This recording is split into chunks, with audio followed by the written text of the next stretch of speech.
السلام علیکم۔ پھر کیا کہتے ہو انور، تم یہ کام کر لو گے؟ کیوں نہیں سر جی، میں نے خود آپ سے کہا تھا کہ میرے لائق کوئی خدمت ہو تو بتائیے گا۔ اب بھلا میں انکار کیسے کر سکتا ہوں؟ کام ذرا خطرناک ہے، بات کھل جانے کی صورت میں تم چودھری کے عتاب کا بھی شکار ہو سکتے ہو، اس لیے میں نہیں چاہتا کہ اس سلسلے میں تم پر کوئی زبردستی کروں۔ میں سوچ سمجھ کر ہی آپ کا کام کرنے پر راضی ہوا ہوں سر جی۔ میری سمجھ میں یہ گل آ گئی ہے کہ بندے کے نصیب میں اگر کوئی نقصان لکھا ہو تو پھر وہ بچ نہیں سکتا۔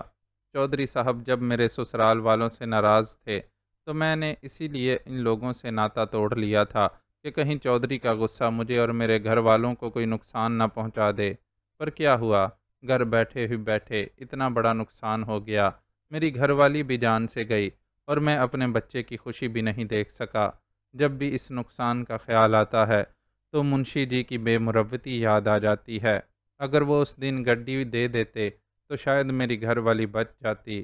میرا دل کھٹا ہو گیا ہے ان لوگوں کی طرف سے جن کی خاطر ہم اپنا خون پسینہ بہاتے ہیں، انہیں ہمارا کوئی خیال ہی نہیں۔ آپ کم از کم ہمارے گاؤں کی بھلائی کے لیے تو سوچ رہے ہیں۔ گاؤں میں اسکول اور ہسپتال بن جائیں گے تو گاؤں ترقی کرے گا، ہمارے لوگوں کے روزگار کا بندوبست ہوگا۔ انور نے بہت جوش سے اس کی بات کا جواب دیا۔ اسے اندازہ ہو گیا تھا کہ چودھری افتخار کی ریشہ دوانیوں پر قابو پانے کے لیے کچھ نہ کچھ ایسا انتظام کرنا پڑے گا جس کے ذریعے اس کی چالوں کا توڑ کیا جا سکے۔ اب تک اس نے چودھری کے خلاف جو بھی کارروائی کی تھی اس کے نتیجے میں ناکامی ہی ملی تھی۔ انور سے قبرستان میں ہونے والی ملاقات کے بعد اس کے ذہن میں یہ خیال آیا تھا کہ چودھری کے کارندوں میں سے ہی کسی کو استعمال کیا جائے تو کوئی فائدہ حاصل ہو سکتا ہے۔ اسکول میں آگ لگنے کے واقعے کے بعد اس خیال میں مزید مضبوطی آ گئی تھی اور اس نے انور کو کچھ رقم کی آفر کے ساتھ یہ ذمہ داری سونپی تھی کہ وہ چودھری کے خلاف ثبوت فراہم کرنے میں ان کی مدد کرے۔ انور جو بیوی کی موت کے بعد اچھا خاصا دل برداشتہ ہو گیا تھا، اس کام کے لیے فوراً ہی راضی ہو گیا۔ ٹھیک ہے، پھر تم سارے معاملات پر نظر رکھنا، خاص طور پر یہ جاننے کی ضرور کوشش کرنا کہ جنگل سے لکڑی یا کھالیں کس دن اور کس وقت سمگل کی جائیں گی۔ تمہارے لیے موبائل فون کا انتظام ہو گیا ہے، تم عبد المنان سے موبائل سیٹ لے لینا اور اس کا استعمال بھی سیکھ لینا۔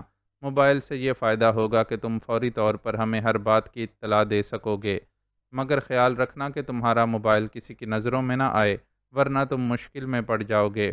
میں نے تمہیں نظروں میں آنے سے بچانے کے لیے خاص طور پر دفتر کے بجائے یہاں اپنے گھر پر تم سے ملاقات رکھی تھی۔ تم بھی احتیاط کرنا اور کسی کو معلوم نہ ہونے دینا کہ تم کہاں گئے تھے۔ شہریار اسے اس کا کام اچھی طرح سمجھا چکا تھا، یہ آخری ہدایات اس نے صرف حفظ ماتقدم کے طور پر دی تھیں۔ آپ کا بہت بہت شکریہ سر جی کہ آپ نے اتنا خیال کیا، میں آپ کی بتائی ہر بات یاد رکھوں گا۔ انور نے عاجزی سے جواب دیا لیکن جانے کے لیے اٹھا نہیں۔ کیا بات ہے انور، کیا کچھ اور بھی پوچھنا ہے؟ اس کے انداز کو دیکھتے ہوئے شہریار نے پوچھا۔ نہیں سر جی، پوچھنا تو کچھ نہیں، پر ایک عرض کرنی ہے۔ کہو کیا بات ہے؟ اس کی جھجک کو محسوس کرتے ہوئے شہریار نے حوصلہ دیا۔ کوئی مسئلہ ہے تو بتا دو، میں تمہاری مدد کرنے کو پوری کوشش کروں گا۔ وہ جی میرا سالہ ہے نا الیاسا، وہ 2 دن سے غائب ہے۔ گھر سے تو مدرسے کے لیے نکلا تھا پر مولوی صاحب کہتے ہیں کہ وہ مدرسے آیا ہی نہیں، ہر طرف اسے ڈھونڈ لیا ہے، پولیس میں بھی رپٹ لکھوائی ہے لیکن کچھ خبر ہی نہیں مل رہی اس کی۔ آپ بڑے افسر ہیں، اگر پولیس والوں پر زور دیں گے تو وہ الیاسے کو ٹھیک طرح سے تلاش کرنے کی کوشش کریں گے۔ ابھی تو انہوں نے رپٹ لکھنے کے سوا کچھ بھی نہیں کیا۔ بیچارے چاچا چاچی کی بری حالت ہے، پہلے ہی وہ 2 جوان بیٹیوں کا صدمہ کھا کر بیٹھے ہوئے ہیں، اس پر الیاسا بھی غائب ہو گیا ہے۔ اکو ایک تو پتر ہے ان کا، آپ سمجھ ہی سکتے ہیں کہ ان بیچاروں پر اس کی گمشدگی سے کیا گزر رہی ہوگی۔ انور کی دی ہوئی اطلاع نے اسے بری طرح چونکا دیا۔ گاؤں سے کسی بچے کا یوں غائب ہو جانا معمولی بات نہیں تھی۔ شہروں میں تو پھر بھی امکان ہوتا ہے کہ بچے بھیڑ بھاڑ میں اتفاقاً ادھر ادھر ہو جائیں، لیکن گاؤں کے محدود ماحول میں جہاں ہر فرد دوسرے فرد سے اچھی طرح واقف ہوتا ہے، کسی بچے کا یوں غائب ہو جانا بہت غیر معمولی واقعہ تھا۔ اس واقعے سے یہی ظاہر ہوتا تھا کہ بچہ کسی حادثے سے دوچار ہوا ہے، اس لیے 2 دن گزر جانے کے باوجود اس کا کوئی اتا پتہ نہیں مل سکا ہے۔ میں تھانے فون کر کے ہدایت کر دوں گا، تم اس بارے میں فکر مت فکر مند مت ہو۔ انور پر اپنی پریشانی ظاہر کیے بغیر اس نے اسے تسلی دی تو وہ شکریہ ادا کرتا ہوا رخصت ہو گیا۔ انور کے روانہ ہوتے ہی اس نے متعلقہ تھانے فون کر کے تھانے دار کو الیاس کے سلسلے میں سختی سے ہدایت دی، اور فون کرنے کے بعد غیاث محمد کے خاندان کے بارے میں سوچنے لگا۔ ان لوگوں نے خود کو کسی مصیبت سے بچانے کے لیے ماہبانوں کا بیاہ چودھری افتخار سے کرنے کا فیصلہ کیا تھا، لیکن چودھری تو انہیں کیا نقصان پہنچاتا، وہ ویسے ہی پے در پے نقصانات کی زد میں آتے جا رہے تھے۔ شاید ابھی کچھ دیر پہلے انور نے صحیح کہا تھا، جو نقصان آدمی کے نصیب میں لکھ دیا گیا ہو، آدمی اس سے بچ کر نہیں نکل سکتا۔ غیاث محمد بھی مسلسل ایسے ہی نقصانات کی زد پر تھا۔ آپ ہسپتال کے کمرے میں داخل ہوتی کشور کو دیکھ کر وہ بری طرح چونکا اور اپنی جگہ سے اٹھنے کی کوشش کی۔ اس کوشش میں اس کے منہ سے ایک زوردار کراہ نکل گئی۔ پلیز آپ لیٹے رہیں۔ وہ تیزی سے آگے بڑھی اور اس کے سینے پر ہاتھ رکھ کر اسے اٹھنے سے روکا۔ آپ یہاں کیسے آئیں؟ مجھے آپ کے زخمی ہونے اور لاہور کے ہسپتال میں داخل ہونے کی خبریں مل گئی تھیں۔ خبر ملتے ہی میرا دل بے چین ہو گیا کہ کسی طرح آپ کو دیکھ لوں۔ بڑی مشکل سے رو دھو کر اماں کو راضی کیا کہ حویلی میں دل گھبرا رہا ہے، تھوڑے دنوں کے لیے لاہور چل کر رہیں۔ آپ کی پریشانی میں ویسے ہی میرا رو رو کر برا حال ہو گیا تھا، کھانا پینا بھی چھوٹ گیا تھا۔ میری ایسی حالت دیکھ کر اماں نے ابا جی کو راضی کر لیا کہ کچھ دنوں کے لیے وہ ہم لوگوں کو لاہور بھیج دیں۔ کل رات ہی ہم لوگ یہاں پہنچے تھے۔ صبح صبح میں نے اماں سے بہانہ کیا کہ میرے پیٹ میں بہت درد ہو رہا ہے۔ انہوں نے ڈرائیور کو بھیج کر ڈاکٹر کو گھر بلوا لیا۔ ڈاکٹر نے کھانے کے لیے دوا دی جو ظاہر ہے میں نے نہیں کھائی، مگر اماں پر یہی ظاہر کیا کہ دوا کھانے کے باوجود میرا درد بڑھتا جا رہا ہے۔ رانی بھی گاؤں سے میرے ساتھ یہاں آئی ہے۔ اس نے اماں کو مشورہ دیا کہ بی بی کو ہسپتال لے چلتے ہیں۔ اب بیچاری اماں نیچے انتظار گاہ میں بیٹھی ہے اور میں ڈاکٹر کو دکھانے اور مختلف ٹیسٹ وغیرہ کروانے کے بہانے یہاں ہوں۔ رانی میرے ساتھ ہی ہے اور باہر کھڑی ہے۔ وہ بیڈ کے ساتھ رکھی کرسی پر بیٹھنے کی بجائے ابھی تک کھڑی ہوئی تھی اور مزے سے اپنا کارنامہ سنا رہی تھی۔ آپ کو اس طرح یہاں نہیں آنا چاہیے تھا، اس طرح آنے میں کوئی گڑبڑ بھی ہو سکتی ہے۔ میں نے آپ سے وعدہ لیا تھا کہ آپ اس طرح خود کو خطرے میں ڈال کر مجھ سے ملنے نہیں آئیں گی۔ ساری بات سن کر آفتاب نے اسے ٹوکا۔ سوری آفتاب، مجھے اپنا وعدہ یاد ہے، لیکن آپ کے زخمی ہونے کا سن کر میں رہ نہیں سکی۔ آپ نہیں سمجھ سکتے کہ جب مجھے آپ کے زخمی ہونے کی خبر ملی تو میرے دل پر کیا گزری۔ مجھے رانی نے بتایا تھا کہ آپ کو کہاں کہاں چوٹیں لگی ہیں، اور یقین جانے میں نے اپنے جسم پر ان ساری جگہوں پر درد محسوس کیا ہے۔ پھر سب سے بڑھ کر آپ کو گولی لگنے کی خبر نے میرے ہوش اڑا دیے تھے۔ بھلے سے ٹانگ میں ہی لگی ہو، لیکن گولی کوئی معمولی چیز تو نہیں ہوتی جو میں سن کر آرام سے بیٹھی رہتی۔ میرا تو بس نہیں چل رہا تھا کہ اڑ کر آپ کے پاس پہنچ جاؤں، مگر میں جن اندیکھی زنجیروں میں جکڑی ہوئی ہوں ان سے نجات حاصل کرنا بھی تو آسان نہیں۔ اب بھی اتنی کوشش کے بعد یہ چند پل ہی حاصل کر پائی ہوں، ورنہ دل تو یہی چاہتا ہے کہ سارا وقت یہاں آپ کے ساتھ رہوں، آپ کی خدمت کروں اور آپ کے ہر درد کو چن لوں۔ جذبات سے بھیگی آواز میں کہتی ہوئی وہ اپنی نرم انگلیوں سے اس کی آنکھ کے قریب پڑے ہوئے نیل کے نشان کو سہلا رہی تھی۔ اس کے جذبات سے بھیگی آواز اور نم آنکھیں دیکھ کر آفتاب کا دل پسج گیا۔ اس نے بہت محبت سے اس کا ہاتھ اپنے ہاتھ میں لیا اور بولا، اب تو آپ نے مجھے دیکھ لیا نا، آپ کو تسلی ہو گئی۔ دیکھیں میں بالکل ٹھیک ٹھاک ہوں۔ خاک ٹھیک ہیں، اتنے ڈھیروں زخم لگے ہیں۔ اس کی آنکھوں کی نمی تیزی سے آنسوؤں کی روانی میں بدل گئی۔ زخم لگے ہیں لیکن اب درد بالکل نہیں ہو رہا۔ زخم لگے ہیں لیکن اب درد بالکل نہیں ہو رہا۔ آپ نے مجھے چھو کر میرا سارا درد اپنی انگلیوں کی پوروں میں سمیٹ لیا ہے۔ آفتاب کے اس جملے پر وہ تھوڑی سی محجوب ہو گئی اور اپنا ہاتھ اس کے ہاتھوں کی گرفت سے آزاد کروانے کی کوشش کی، لیکن اس کی گرفت مضبوط تھی سو کامیاب نہ ہو سکی۔ یہ میرا موبائل فون ہے، آپ اسے اپنے پاس رکھ لیں۔ میرا پہلے والا سیٹ تو اس دن کی لڑائی میں ٹوٹ پھوٹ گیا تھا، میں نے اپنے لیے یہ نیا سیٹ منگوایا ہے۔ اس کا نمبر ابھی کسی کے پاس نہیں ہے، آپ اسے رکھیں، میں اپنے لیے دوسرا سیٹ اور سم منگوا کر آپ کو اس پر کال کروں گا۔ آپ فون پر مجھ سے بات کر لیا کریں گی تو آپ کی تسلی بھی ہو جائے گی اور اس میں زیادہ خطرہ بھی نہیں ہوگا۔ آفتاب نے اپنے سرہانے رکھا موبائل چارجر سمیت اس کی طرف بڑھا دیا۔ اس نے دونوں چیزیں اپنے بائیں ہاتھ میں تھام لیں۔ دایاں ہاتھ تو بدستور آفتاب کی گرفت میں ہی تھا۔ بس اب آپ جائیں، آفتاب نے اس سے کہا، اور اپنے ہاتھ کی گرفت میں موجود اس کے ہاتھ کی پشت پر ہاتھ آہستہ سے بوسہ دیا۔ عین اسی وقت کمرے کا دروازہ کھلا اور شہریار کمرے میں داخل ہوا۔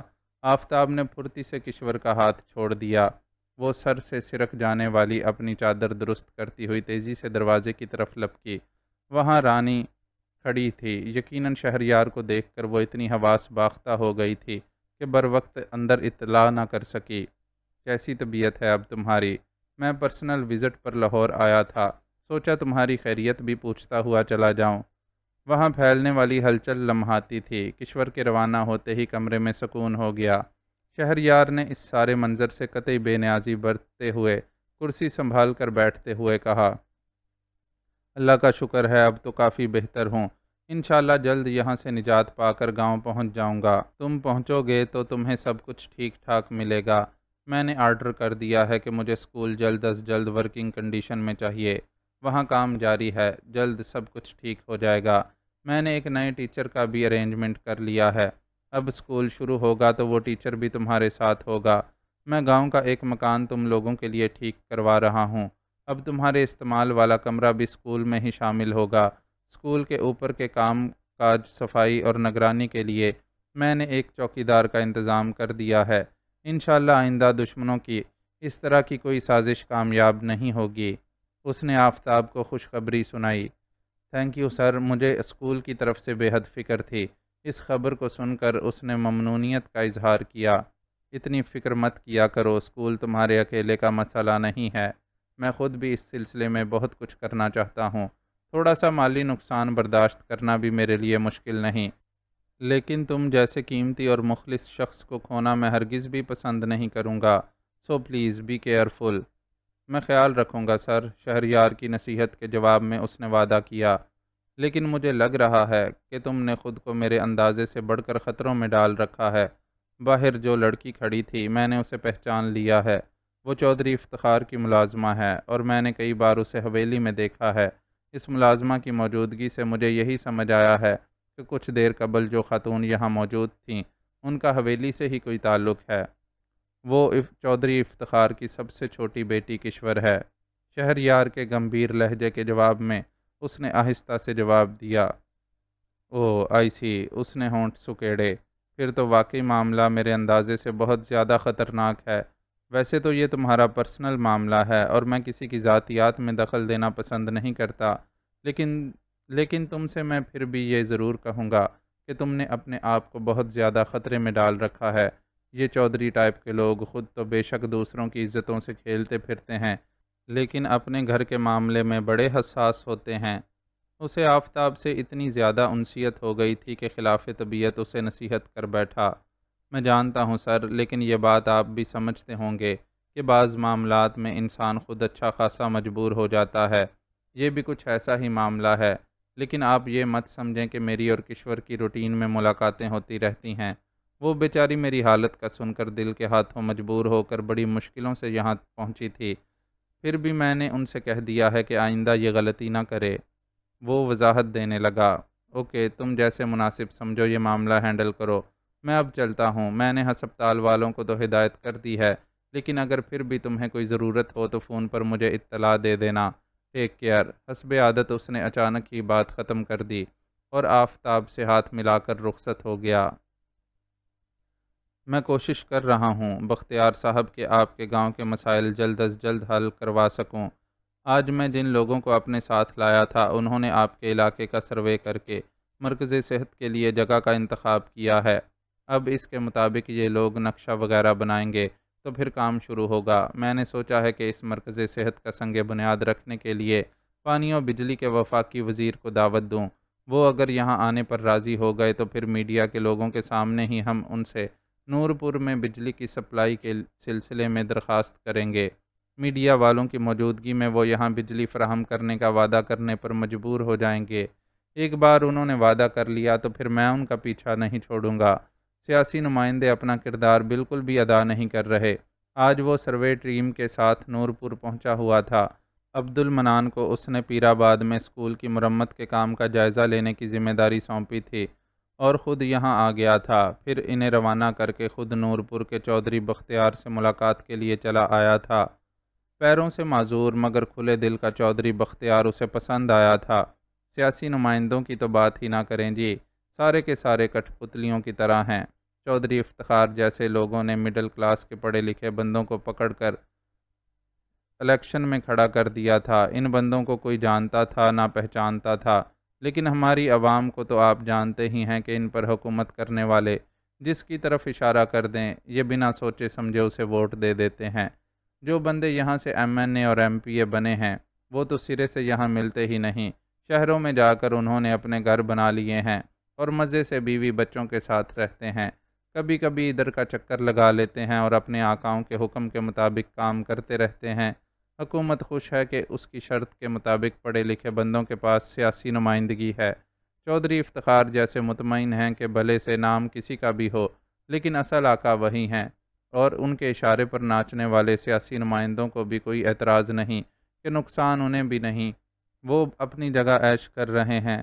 چودھری بختیار نے اس کی بات کے جواب میں جو تبصرہ کیا وہ تلخ سہی لیکن حقیقت پر مبنی تھا۔ وہ خود اپنی ملازمت کے مختصر عرصے میں یہ بات بھانپ گیا تھا، اسی لیے اس نے ان نمائشی نمائندوں سے کچھ خاص تعلق بھی نہیں رکھا تھا اور خود اپنی مرضی سے آزادانہ کام کر رہا تھا۔ میں نے خود بھی یہ سارے حالات بھانپ لیے ہیں بختیار صاحب، مجھے پوری طرح سے احساس ہے کہ یہاں کوئی بھی شخص عوام کے ساتھ مخلص نہیں ہے، اور جو کچھ کرنا ہے مجھے خود ہی کرنا ہے، اس لیے میں سارا وقت بھاگ دوڑ میں لگا رہتا ہوں۔ انشاءاللہ آپ جلد اپنے گاؤں سمیت سارے ضلع میں بہت سی تبدیلیاں دیکھیں گے۔ چودھری بختیار کی بات سن کر اس نے اسے تسلی دی اور پھر رخصت کی اجازت لے کر وہاں سے روانہ ہو گیا۔ حسب معمول اس کی گاڑی مشابرم خان ہی ڈرائیو کر رہا تھا۔ چودھری بختیار کے گھر سے وہ لوگ نورپور سے باہر جانے والے راستے کی طرف بڑھ گئے۔ ابھی ان کی گاڑی گاؤں کی حدود سے باہر نہیں نکلی تھی کہ ایک منظر نے انہیں چونکا دیا۔ ایک جیپ بہت تیز رفتاری سے دوڑتی ہوئی آئی اور ان سے کافی فاصلے پر رک گئی۔ جیپ میں 4-5 آدمی سوار تھے، لیکن ان میں سے کسی کی بھی توجہ ان کی گاڑی کی طرف نہیں تھی۔ وہ سب ان کے دیکھتے ہی دیکھتے چھلانگیں مار کر جیپ سے اترے اور ایک طرف دوڑنے لگے۔ ان کے ہاتھوں میں موجود ڈنڈے اور کلہاڑیاں بہت نمایاں تھیں۔ جیپ جس رخ سے آتی نظر آئی تھی اس سے یہی اندازہ ہو رہا تھا کہ جیپ سواروں کا تعلق نورپور سے نہیں ہے، وہ کہیں باہر سے آئے ہیں۔ ان کے تیور بھی کافی خطرناک لگ رہے تھے، ان کا انداز بتا رہا تھا کہ وہ کسی کے تعاقب میں ہیں۔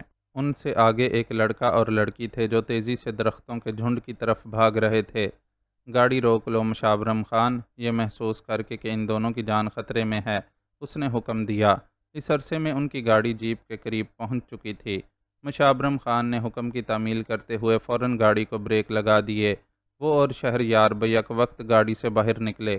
اس وقت اگر عبد المنان ساتھ ہوتا تو شاید انہیں اس معاملے میں ملوث ہونے سے روکتا، لیکن مشابرم خان ایک تو حکم کا غلام تھا، دوسرے خود بھی مہم جو فطرت کا مالک تھا، سو فوراً اس کا ساتھ دینے چل پڑا۔ اب وہ لوگ بھی درختوں کے اس جھنڈ کی طرف بھاگ رہے تھے جہاں انہوں نے پہلے لڑکا لڑکی اور بعد میں ان کا تعاقب کرنے والوں کو داخل ہوتے دیکھا تھا۔ اس جگہ کی زمین بہت نرم تھی اس لیے بھاگنے میں مشکل پیش آ رہی تھی، مگر اس کا ایک فائدہ یہ بھی تھا کہ قدموں کی آواز پیدا نہیں ہو رہی تھی۔ اگر وہ لوگ اس راستے پر گاڑی لانے کی کوشش کرتے تو گاڑی کے ٹائر پھنس سکتے تھے۔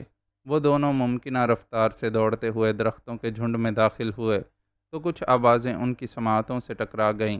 ان آوازوں کا تعاقب کرتے ہوئے وہ دبے قدموں آگے بڑھے۔ جھنڈ میں ذرا ہی آگے انہیں لڑکا لڑکی اور جیپ میں آنے والے افراد نظر آ گئے۔ دیکھ قربان، میں کہہ رہا ہوں کہ تو سامنے سے ہٹ جا، تو اس کے سامنے دیوار بن کر کھڑا نہیں رہ سکتا۔ میرے بندے تجھے ایک جھٹکے میں ہٹا سکتے ہیں، لیکن میں صرف اس لیے لحاظ کر رہا ہوں کہ اپنے ہی نوکروں کے ہاتھوں تیری بےعزتی نہ ہو۔ قربان کے نام سے پکارا جانے والا ایک 20-22 سالہ نوجوان تھا جس نے ایک سہمی ہوئی لڑکی کو اپنی پشت کے پیچھے چھپا رکھا تھا۔ یہ لڑکی کی پیٹھ چوڑے تنے والے ایک درخت سے لگی ہوئی تھی، اس لیے کسی کے لیے یہ ممکن نہیں تھا کہ نوجوان کو سامنے سے ہٹائے بغیر لڑکی تک پہنچ سکے، اور نوجوان کے چہرے سے ظاہر تھا کہ وہ ہرگز بھی لڑکی کے سامنے سے نہیں ہٹے گا۔ شہریار نے لڑکی کو شناخت کر لیا، وہ چودھری بختیار کی چھوٹی بہن تھی۔ پچھلی بار وہ لوگ نورپور آئے تھے تو انہوں نے اس لڑکی کو چودھری بختیار کے گھر میں دیکھا تھا۔ تو سامنے سے ہٹ رہا ہے یا میں ان لوگوں سے کہوں کہ تجھے گھسیٹ کر سامنے سے ہٹائیں اور باندھ کر جیپ میں ڈال دیں؟ نوجوان کو سامنے سے ہٹتے نہ دیکھ کر اس شخص نے دھمکی آمیز لہجے میں پوچھا۔ نہیں بھرا، میں نہیں ہٹوں گا۔ فریدہ تک پہنچنے کے لیے تمہیں میری لاش پر سے گزرنا پڑے گا۔ یہ میرے بلاوے پر یہاں تک آئی تھی، اس کی حفاظت میری ذمہ داری ہے، قربان نامی نوجوان نے مضبوط لہجے میں جواب دیا۔ اس کے جواب سے شہریار کو اندازہ ہوا کہ وہ نوجوان اور اسے دھمکی دینے والا آپس میں بھائی ہیں، لیکن دو سگے بھائیوں میں سے ایک فریدہ کی جان کا دشمن اور دوسرا اس کا محافظ کیوں بنا ہوا تھا؟ یہ بات اسے سمجھ نہیں آ رہی تھی۔ لاشیں ہم صرف اپنے دشمنوں کی گراتے ہیں۔ اس بے شرم کڑی تک پہنچنے کے لیے مجھے تیری لاش گرانے کی کوئی ضرورت نہیں، میرے بندے ایسے ہی تجھے قابو کر لیں گے۔ اس شخص نے اطمینان سے کہا اور اپنے بندوں کو ہاتھ سے اشارہ کیا۔ وہ لوگ قربان کی طرف بڑھنے لگے۔ فریدہ جو پہلے ہی سہمی ہوئی تھی اور بھی زیادہ خوف زدہ ہو گئی اور پشت پر سے ہی لڑکے سے اس بری طرح چمٹ گئی جیسے اس کے وجود میں سما کر خود کو اپنے دشمنوں کی نظر سے چھپا لینا چاہتی ہو۔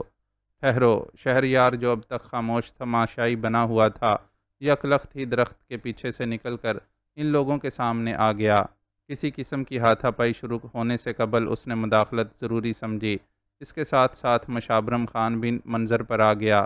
کون ہو تم لوگ؟ وہ شخص چونکا۔ اس کے ساتھی بھی بڑکے ہوئے نظر آنے لگے۔ میں شہریار عادل ہوں، اس علاقے کا اسسٹنٹ کمشنر۔ میں جاننا چاہتا ہوں کہ یہاں کیا ہو رہا ہے۔ ان لوگوں کے تیوروں کو خاطر میں لائے بغیر اس نے اطمینان سے اپنا تعارف کروایا اور سخت لہجے میں پوچھا۔ دیکھیں سر جی، یہ ہمارے گھر کا معاملہ ہے، آپ اس معاملے میں دخل نہ دیں، ہم آپس میں اس مسئلے کا حل نکال لیں گے۔ وہ شخص اس کا تعارف سن کر کچھ دبا تو ضرور، لیکن اپنے طور پر اڑی بازی کرنے کی بھی کوشش کی۔ یقیناً ان لوگوں کی اس غیر متوقع مداخلت نے اسے بدمزہ کر دیا تھا، البتہ فریدہ اور قربان کے چہروں پر اپنے لیے مدد آ جانے پر رونق دوڑ گئی تھی۔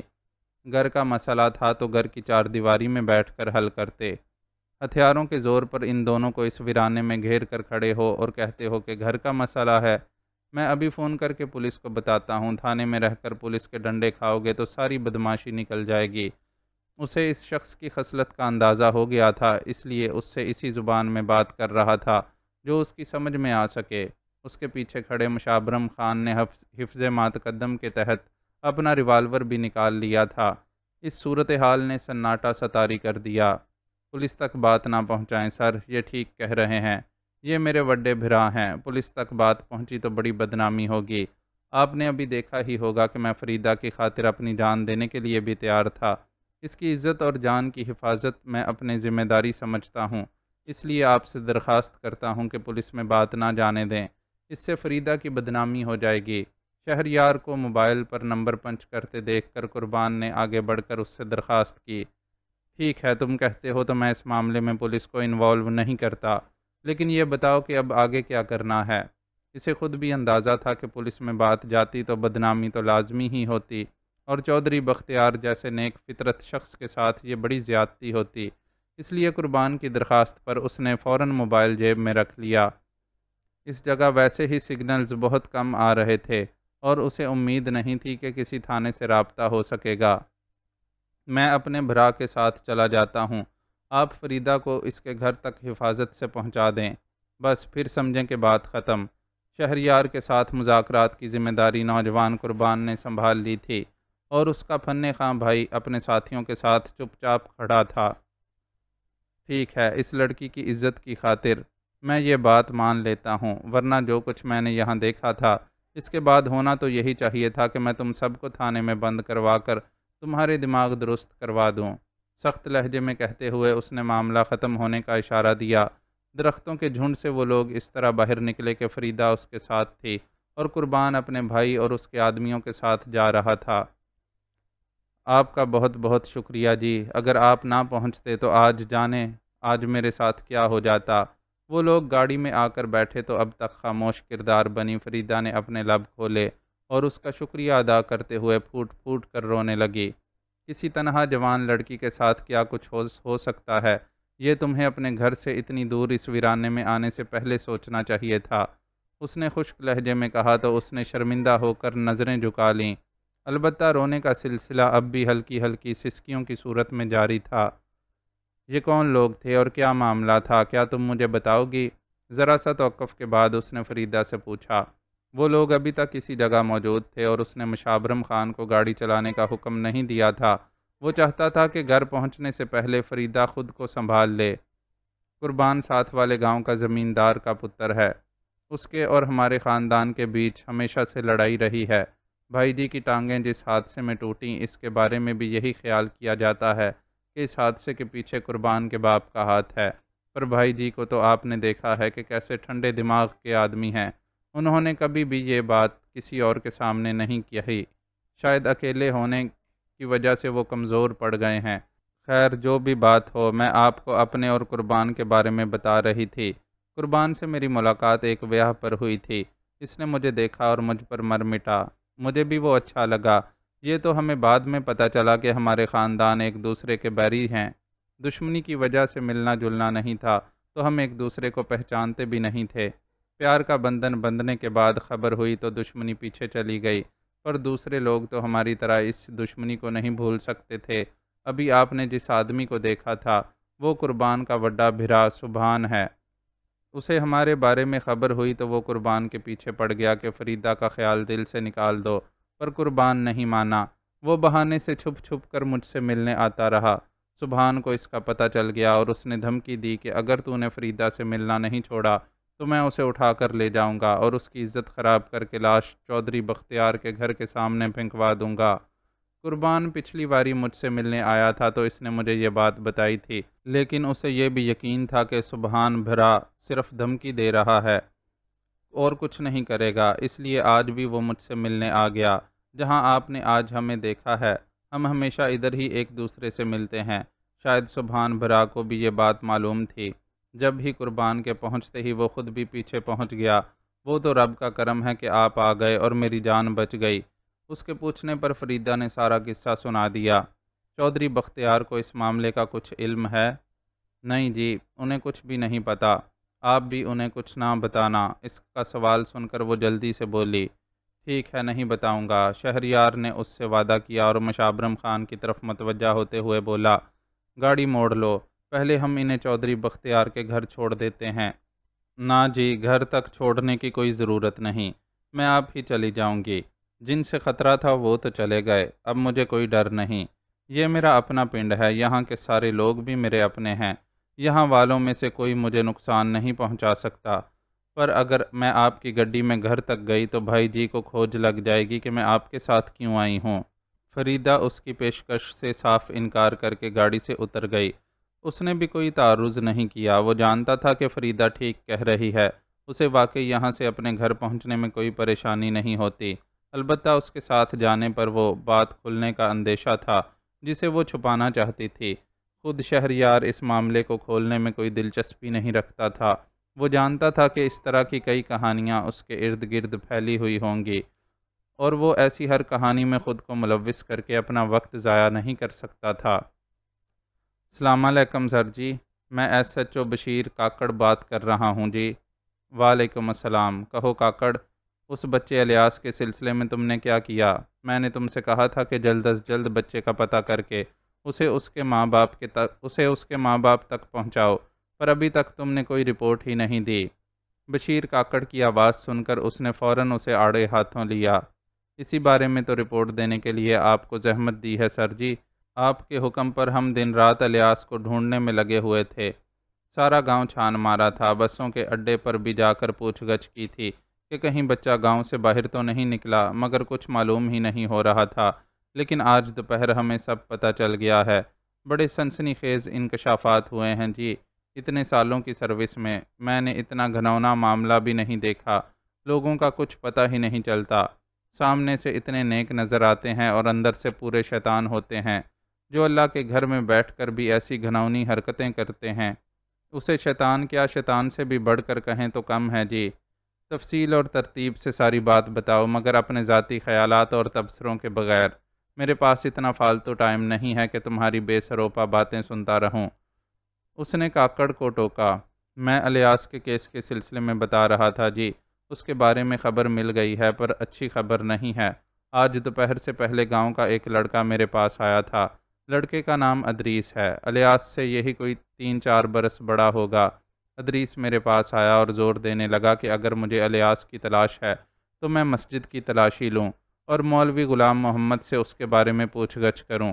مجھے بڑی حیرت ہوئی کہ یہ لڑکا مولوی پر الزام لگانے کی کوشش کیوں کر رہا ہے۔ میں نے اس سے اس شک کی وجہ پوچھی تو پہلے تو وہ کچھ بتانے پر راضی نہیں ہوا۔ پھر میں نے ذرا ڈرایا دھمکایا اور تھانے میں بند کرنے کی دھمکی دی تو اس نے زبان کھول دی۔ اس کی بتائی ہوئی باتوں سے مجھے پتہ چلا کہ مولوی کتنا گندا آدمی ہے۔ ادریس نے رو رو کر مجھے مولوی کے اس ظلم کے بارے میں بتایا جو وہ اس کے ساتھ کرتا رہا تھا۔ الیاس کے بارے میں اس نے خیال ظاہر کیا کہ مجھے شک ہے کہ مولوی نے اسے بھی اپنی ہوس پوری کرنے کے لیے استعمال کیا ہوگا۔ اس کا کہنا تھا کہ اسے اسی وقت شک پڑ گیا تھا جب چودھری افتخار کی ناراضی کی وجہ سے غیاث محمد کے گھر میں فاقے ہو رہے تھے اور الیاس مدرسے میں مولوی کے پاس کھانا کھا کر آتا تھا۔ بھوک سے بے حال الیاس کو یقیناً اس نے اپنے مطلب کے لیے راضی کر لیا تھا، لیکن جب غیاث محمد کے حالات سدھر گئے تو اس نے مدرسے کا رخ کرنا چھوڑ دیا۔ کئی بار مولوی غلام محمد نے بچوں سے پیغام بھیج کر الیاس کو بلوایا پر وہ مدرسے جانے کے لیے راضی نہ ہوا۔ جس دن وہ غائب ہوا اس روز غیاث محمد نے مار پیٹ کر اسے مدرسے بھیجا تھا، بس پھر اس کے بعد وہ نہیں ملا۔ ادریس شک کے باوجود کسی کے سامنے زبان کھولنے کی ہمت نہیں کر سکا، لیکن آج جب اس نے نوراں کو روتے پیٹتے دیکھا تو اس سے اس کی حالت نہیں دیکھی گئی اور وہ میرے پاس تھانے آ گیا۔ ادریس کی رپورٹ پر میں فوراً اپنے بندے لے کر مسجد پہنچا پر معلوم ہوا کہ مولوی غلام محمد آج صبح ہی اپنے کسی کام سے گاؤں سے باہر گیا ہے اور اس وقت موجود نہیں۔ مسجد میں 2-3 بچے موجود تھے، انہوں نے بتایا کہ وہ مولوی صاحب کے حکم پر مسجد کی صفائی کر رہے ہیں۔ ان بچوں سے پوچھ گچھ کرنے پر معلوم ہوا کہ جس روز الیاس غائب ہوا اس روز وہ مدرسے آیا تھا، لیکن مولوی صاحب اسے دیکھ کر بہت غصہ ہوئے اور غصے میں اس کا ہاتھ پکڑ کر مدرسے کے لیے استعمال ہونے والے کمرے سے باہر لے گئے کہ اب تجھے یہاں پڑھنے آنے کی ضرورت نہیں۔ بچوں نے بتایا کہ مولوی صاحب نے الیاس کو مارا بھی تھا اور انہوں نے اس کے رونے کی آواز بھی سنی تھی، لیکن پھر اس کی آواز آنا بند ہو گئی اور مولوی صاحب واپس آ کر انہیں پڑھانے لگے۔ یہ سارا واقعہ ہمیں پہلے بھی معلوم تھا، لیکن ادریس کے بیان کی روشنی میں دوبارہ سوچا تو معاملہ مشکوک لگا۔ ہم نے مسجد کی تلاشی لینے کا فیصلہ کیا۔ ساری مسجد کھلی ہوئی تھی، لیکن وہ کمرہ جس میں مولوی غلام محمد رہتا تھا اس میں تالا پڑا تھا۔ ہم نے تالا توڑ کر کمرے کی تلاشی لی تو وہاں سے ایسی کئی چیزیں ملی جن سے اندازہ ہوا کہ مولوی واقعی مشکوک کردار کا بندہ ہے۔ انگریزی رسالوں سے کاٹی گئی گندی تصویریں، عجیب عجیب دوائیں، کلوروفارم کی بوتل اس کے کپڑوں کے صندوق سے ملی، پر الیاس وہاں نہیں تھا۔ اسی وقت میرے دل میں ایک خیال آیا۔ میں نے سوچا مولوی نے ساری مسجد کی صفائی کا کام بچوں کے ذمہ لگایا تھا تو اپنے کمرے کی صفائی کیوں نہیں کروائی؟ اس پر کیوں تالا مار کر چلا گیا؟ ساری مشکوک چیزیں تو اس کے کپڑوں کے صندوق میں بند تھیں اور صندوق پر تالا لگا تھا۔ اگر وہ صفائی کے لیے اپنا کمرہ کھلا چھوڑ کر بھی چلا جاتا تو کسی کو اس کے بارے میں کچھ علم نہیں ہوتا۔ میں نے بچوں سے پوچھا کہ کیا ہمیشہ مولوی صاحب اپنا کمرہ خود صاف کرتے ہیں؟ انہوں نے بتایا کہ نہیں، ہمیشہ تو ہم ہی صفائی کرتے ہیں، بس آج ہی مولوی صاحب تالا لگا کر چلے گئے ہیں۔ اس بات کو سن کر میرا شک اور بھی پکا ہو گیا۔ میں نے اپنے سپاہیوں سے کہا کہ کمرے کے فرش پر بچھی چٹائی اٹھا دیں۔ سپاہیوں نے چٹائی اٹھانے کی کوشش کی تو وہ فرش سے چپکی ہوئی تھی۔ انہوں نے زور لگا کر چٹائی کو فرش سے اکھاڑ دیا۔ چٹائی ہٹی تو میرا شک یقین میں بدل گیا۔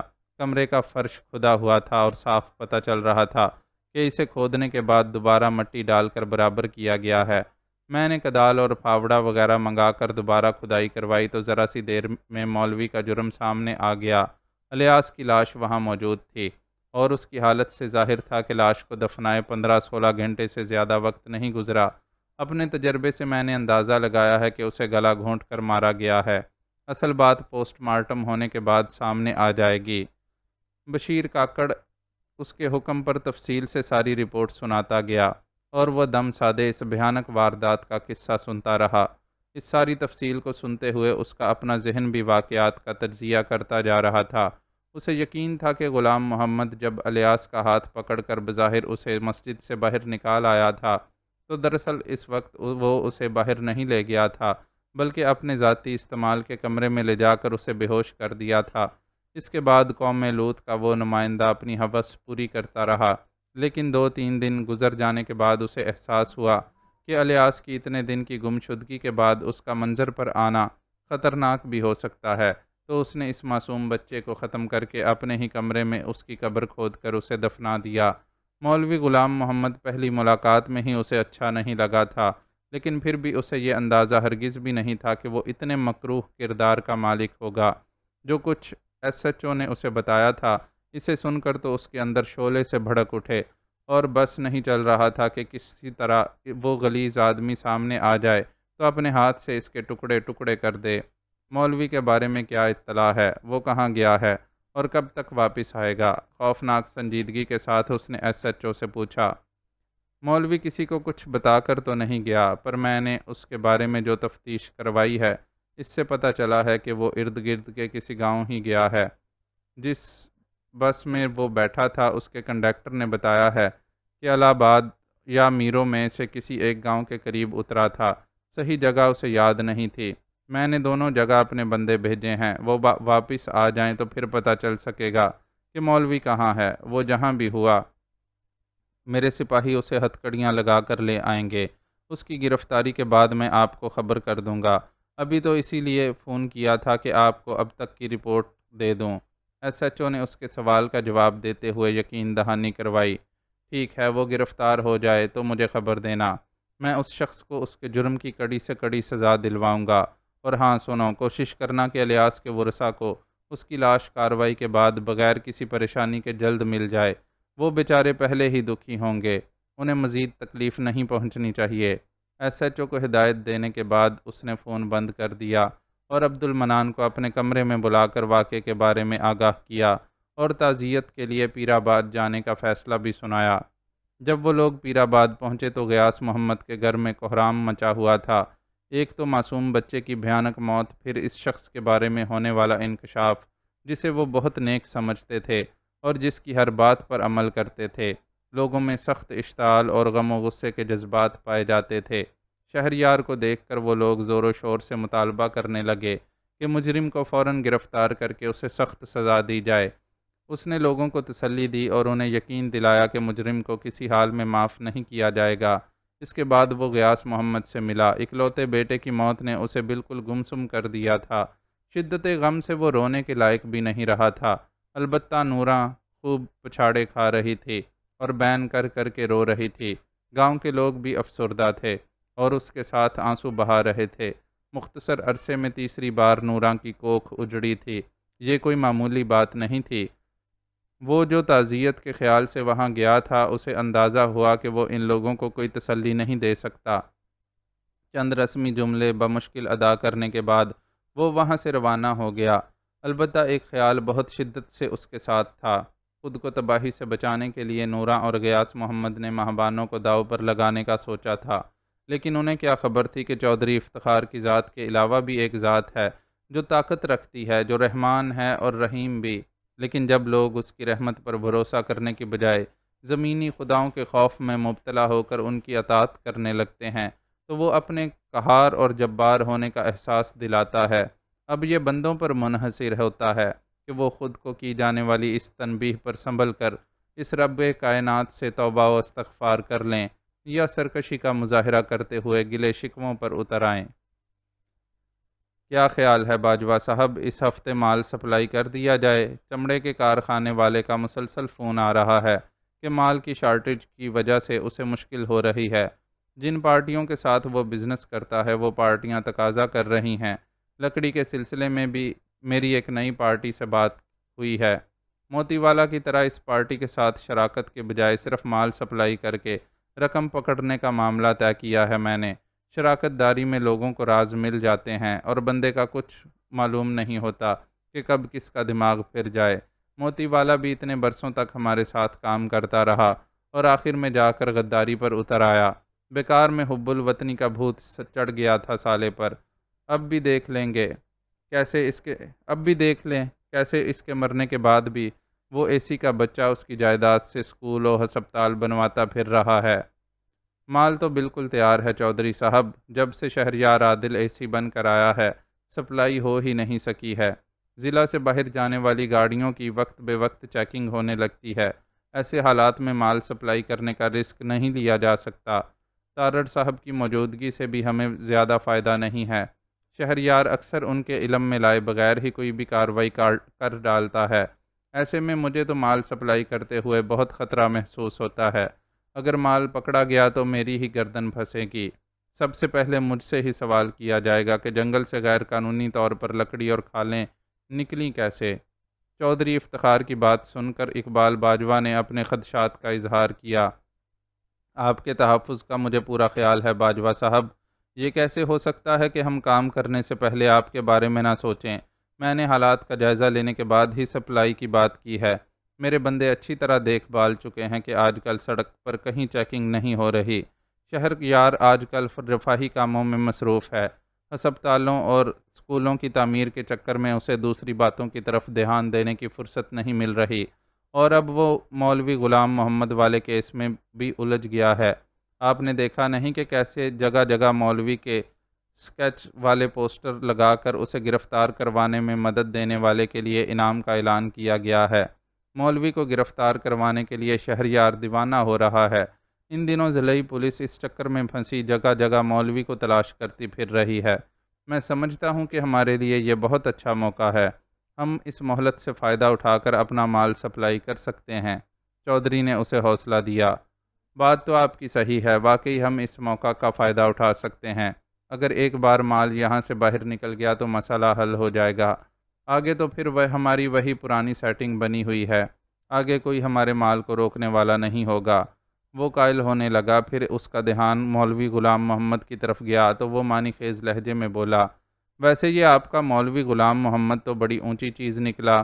اس سے ایسے کام کی امید نہیں تھی مجھے۔ اگر وہ پولیس کے ہاتھ لگ جاتا تو ٹھیک ٹھاک مشکل میں پڑ جاتا۔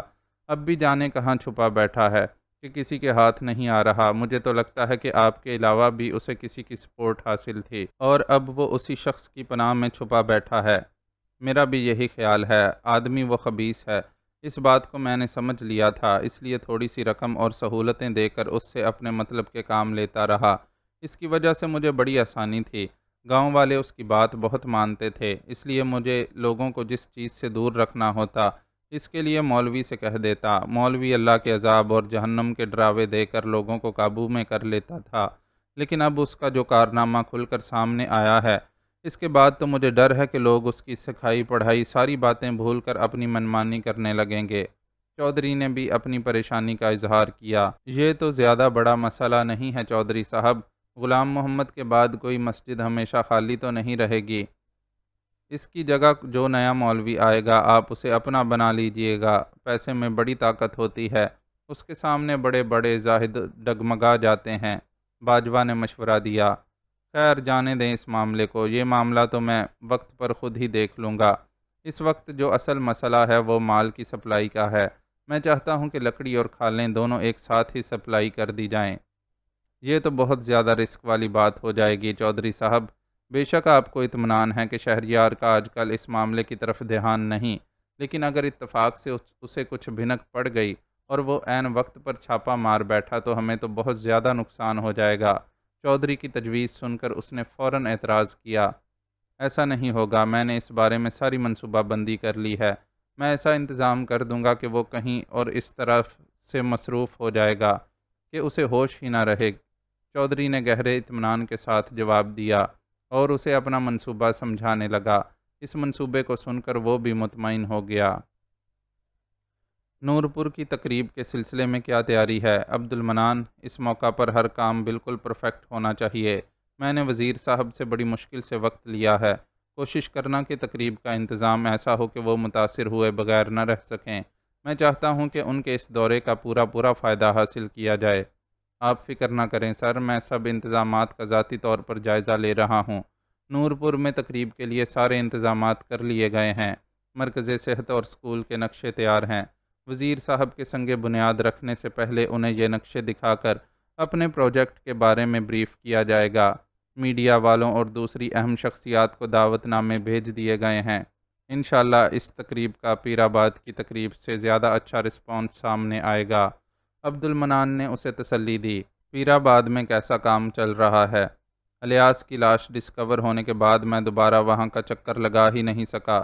وزیر صاحب کو راضی کرنے، ان سے تقریب میں شرکت کا وقت لینے کے لیے ہی اتنی بھاگ دوڑ کرنی پڑی کہ کسی اور طرف دھیان ہی نہیں دے سکا۔ وہاں کا کام بالکل A1 طریقے سے چل رہا ہے۔ اسکول کی مرمت کا کام تو تقریباً مکمل ہو گیا ہے، بس 2-4 دن اور لگیں گے، پھر عمارت استعمال کے قابل ہو جائے گی۔ ماسٹر آفتاب بھی اس دوران ہسپتال سے فارغ ہو کر واپس پہنچ جائے گا۔ ویسے آدمی بڑے کام کا ہے وہ۔ ہسپتال میں بستر پر لیٹے لیٹے بھی اسے چین نہیں ہے۔ کل کے اخبار میں اسکول والے حادثے پر اس کا ایسا کاٹدار کالم شائع ہوا ہے کہ میں پڑھ کر اش اش کر اٹھا۔ اس نے کسی کا نام لیے بغیر اس انداز میں حادثے کا ذکر کیا ہے کہ ذمہ داران سمجھ بھی جائیں کہ کس کی طرف اشارہ ہے، اور کوئی اسے یہ بھی نہ کہہ سکے کہ تم نے میرا نام کیوں لیا۔ پیر آباد کے بارے میں رپورٹ دیتے دیتے عبد المنان نے ماسٹر آفتاب کے بارے میں بھی رپورٹ دے دی۔ ماسٹر آفتاب کے لیے اس کے لہجے میں گہری ستائش تھی۔ آفتاب بہت ذہین آدمی ہے، لیکن مسلسل خطروں سے کھیل رہا ہے۔ مجھے اس کی طرف سے بڑی فکر رہتی ہے۔ وہ اپنوں کے سمجھانے کے باوجود کسی بھی خطرے کو خاطر میں لائے بغیر وہی کچھ کرتا تھا جو مناسب سمجھتا تھا، لیکن آفتاب کی طرف سے اسے سچ مچ فکر رہنے لگی تھی۔ خصوصاً کشور والا معاملہ سامنے آنے کے بعد اسے سخت تشویش تھی کہ اگر کسی کو اس بات کی بھنک بھی پڑ گئی تو آفتاب کی خیریت 100% خطرے میں پڑ جائے گی، اور وہ ایک مخلص اور کام کے آدمی کو ضائع نہیں ہونے دینا چاہتا تھا۔ خطرہ تو ہم سب کے لیے ہی ہے سر۔ ہم جن لوگوں کے خلاف جدوجہد کر رہے ہیں وہ ہم سے زیادہ با اختیار بے شک نہیں ہیں، لیکن اس لیے زیادہ خطرناک ہیں کہ ان میں انسانیت نام کی کوئی چیز نہیں ہے۔ انسانوں کی جان سے کھیلنا اور انہیں نقصان پہنچانا ان کے لیے کوئی بڑی بات نہیں۔ آپ کو بھی ایک پیغام مل تو چکا ہے کہ چپ چاپ راستے سے ہٹ جائیں، ورنہ اگلی بار بات مزید بڑھ سکتی ہے۔ اس کا اشارہ اس حادثے کی طرف تھا جس میں شہریار کو باقاعدہ ٹریپ کر کے زخمی کیا گیا تھا۔ میں ایسی دھمکیوں سے ڈرنے والا نہیں۔ اس نے بے نیازی سے شانے اچکائے اور اچانک یاد آ جانے پر پوچھا، تم نے اس ASI اور کانسٹیبل کے گھر والوں کو بھی تقریب میں آنے کی دعوت دے دی ہے نا؟ میں چاہتا ہوں کہ اس تقریب میں ان دونوں خاندانوں کے لیے مالی مدد کا اعلان کیا جائے۔ ان لوگوں کا جو نقصان ہوا ہے اسے تو پورا نہیں کیا جا سکتا، لیکن ان کی عزت افزائی اور مالی معاونت کے ذریعے دوسرے لوگوں کو یہ پیغام تو دیا جا سکتا ہے کہ فرض کے لیے جان قربان کرنے والوں کی قربانی رائے گاہ نہیں جاتی۔ یس سر، میں نے ان لوگوں کو دعوت بھجوا دی ہے۔ تقریب والے دن دفتر کی گاڑی انہیں لینے آ جائے گی۔ عبد المنان نے اطلاع دی۔ اسی وقت میز پر رکھا فون بجنے لگا۔ اس نے ایک فائل کھولتے ہوئے عبد المنان کو کال ریسیو کرنے کا اشارہ کیا۔ اس نے ریسیور اٹھا کر 1 منٹ کے لیے بات کی اور پھر ریسیور اس کی طرف بڑھاتے ہوئے بولا، SP تارڑ صاحب لائن پر ہیں سر، آپ سے کوئی ضروری بات کرنا چاہتے ہیں۔ اس نے اپنی ناگواری کے احساس کو چھپاتے ہوئے ریسیور تھام لیا۔ اس شخص کو سخت ناپسند کرنے کے باوجود وہ اس سے بات کرنے پر مجبور تھا۔ ایک ہی ضلع میں رہ کر وہ دونوں ہی ایک دوسرے سے پیشہ ورانہ ذمہ داریوں کی وجہ سے رابطے میں رہنے پر مجبور تھے۔ سجاد رانا کی یقین دہانی کے باوجود ابھی تک کوئی ایسی انتظامی تبدیلی واقع نہیں ہوئی تھی کہ تارڑ سے نجات مل جاتی۔ اس شخص کی جڑیں بھی یقیناً مضبوط تھیں، اس لیے سجاد اسے ابھی تک وہاں سے اکھاڑنے میں کامیاب نہیں ہو سکا تھا۔ السلام علیکم ایسی صاحب، کہیے کیسے مزاج ہیں آپ کے؟ اس کے ہیلو کہتے ہی دوسری طرف سے معظم تارڑ کی پرجوش آواز سنائی دی۔ وعلیکم السلام، فرمائیے کیسے یاد فرمایا آپ نے؟ SP کی گرم جوشی کو خاطر میں لائے بغیر اس نے براہ راست کال کرنے کا مقصد دریافت کیا۔ آپ کو ایک اہم اطلاع دینے کے لیے فون کیا تھا۔ ویسے تو یہ پولیس کا معاملہ ہے، لیکن چونکہ آپ پہلے بھی پرسنلی اس معاملے میں دلچسپی ظاہر کر چکے ہیں، اس لیے میں نے سوچا کہ آپ سے یہ معاملہ شیئر کر لیا جائے۔ آپ پر مجھے پورا اعتماد ہے کہ آپ اس ٹاپ سیکرٹ معاملے میں بہت احتیاط سے کام لیں گے۔ کیسا معاملہ؟ معظم تارڑ کی ادھوری باتوں نے اس کے تجسس کو بھڑکایا۔ میں ڈاکوؤں والے معاملے کی بات کر رہا ہوں۔ آپ نے جب مجھ سے اس معاملے پر بات کی تھی تب سے ہی میں نے اس پر خصوصی نظر رکھی ہوئی تھی۔ آج ہی ایک مخبر یہ اطلاع لے کر آیا ہے کہ ڈاکو آج رات کارروائی کرنے والے ہیں۔ ان کا نشانہ پیر آباد، میرو یا اللہ آباد میں سے کوئی ایک گاؤں ہو سکتا ہے۔ مخبر کو گاؤں کے بارے میں کنفرم معلوم نہیں، لیکن یہ طے ہے کہ کارروائی آج رات ہی کی جائے گی۔ میں نے سوچا کہ آپ سے بھی مشورہ کر لوں۔ ویسے تو میں نے اپنے طور پر پولیس فورس کے جوانوں کو ہدایات دے دی ہیں، ان تینوں ہی مقامات پر پولیس فورس موجود رہے گی۔ ڈاکوؤں نے جس طرف کا بھی رخ کیا انہیں منہ کی کھانی پڑے گی، لیکن آپ بھی اس سلسلے میں اگر کوئی ہدایت دینا چاہتے ہیں تو مجھے دے دیں، میں اس سے فائدہ اٹھانے کی کوشش کروں گا۔ معظم تارڑ کی دی ہوئی اطلاع واقعی بڑی زوردار تھی۔ اگر ڈاکو اس اطلاع کے مطابق سچ مچ کارروائی کرنے والے تھے تو یہ بہت اچھا موقع تھا کہ انہیں گھیر کر گرفتار کر لیا جائے۔ آپ نے اس سلسلے میں جو اقدامات کیے ہیں ذرا مجھے اس کی تفصیل بتا دیں تارڑ صاحب، تب ہی میں آپ کو کوئی مشورہ دینے کے قابل ہو سکوں گا۔ معاملہ ایسا تھا کہ وہ سارے اختلافات بھلا کر سنجیدگی سے ایس پی کے ساتھ گفتگو کرنے لگا۔ اس نے بھی بلا تعمل مختصراً اپنے منصوبے کی وضاحت کر دی۔ اس کی طے کردہ حکمت عملی بہت اچھی تھی اور اس کے پیچھے اس کا برسوں کا تجربہ صاف نظر آ رہا تھا۔ ویری نائس تارڑ صاحب، شہریار نے فوراً اسے سراہا۔ آپ کی حکمت عملی بہت اچھی ہے، بس آپ اس بات کا خاص خیال رکھیے گا کہ پولیس فورس کے لوگ سادہ لباس میں اور بہت خاموشی سے ان 3 جگہوں پر اپنی پوزیشنیں سنبھال لیں۔ جس طرح ہمیں خبر ملی ہے اسی طرح کوئی ڈاکوؤں کے لیے بھی مخبری کر سکتا ہے۔ اگر انہیں پولیس والوں کی موجودگی کی بھنک بھی مل گئی تو وہ پیچھے ہٹ جائیں گے اور ہمارے ہاتھ سے انہیں گرفتار کرنے کا سنہری موقع نکل جائے گا۔ میں خیال رکھوں گا سر، بس تھوڑی سی پریشانی یہ ہے کہ 3 گاؤں کور کرنے کی وجہ سے ہمیں نفری کی تھوڑی کمی کا سامنا ہے، لیکن یہ ایڈوانٹیج بھی ہے ہمارے پاس کہ ڈاکو بے خبری میں آئیں گے، اس لیے ہمارے جوان ان پر کم تعداد کے باوجود بھی قابو پانے میں کامیاب ہو جائیں گے۔ یہ بہت بڑا ایڈوانٹیج ہے تارڑ صاحب، بے خبری میں کم فورس کے ساتھ بھی آپ ڈاکوؤں کی بڑی تعداد پر قابو پا سکتے ہیں۔ اسی لیے تو میں نے آپ سے کہا ہے کہ آپ پوری کوشش کیجیے گا کہ کسی کو کانوں کان آپ کی کارروائی کا علم نہ ہو سکے، شہریار نے زور دے کر کہا۔ یہ بات تو میں اچھی طرح سمجھ گیا ہوں سر، بس آپ دعا کیجیے گا کہ ہمیں کامیابی ملے۔ وش یو بیسٹ آف لک تارڑ صاحب، اس نے تارڑ کی جذباتی درخواست کے جواب میں کہا اور فون بند کر کے متجسس نظروں سے اپنی طرف دیکھتے عبد المنان کی طرف متوجہ ہو کر اسے ساری تفصیل کہہ سنائی۔ کہیں ان لوگوں نے آپ کو نقصان پہنچانے کے لیے کوئی نیا پلان نہ بنایا ہو۔ ساری بات سن کر عبد المنان نے شک کا اظہار کیا۔ وہ دیکھ رہا تھا کہ شہریار حسب عادت پرجوش ہو چکا ہے اور اس سے کچھ بعید نہیں تھا کہ وہ خود اس کارروائی میں حصہ لینے کے لیے پرتول رہا ہو سکتا ہے تمہارا شک صحیح ہو، اس لیے میں نے ایس پی کے سامنے ایسا کوئی ارادہ ظاہر نہیں کیا جس سے اسے لگے کہ میں اس کارروائی میں شامل ہونا چاہتا ہوں۔ البتہ اس معاملے کی تصدیق کے لیے میں دور دور سے ہی صحیح لیکن ان لوگوں پر نظر ضرور رکھوں گا۔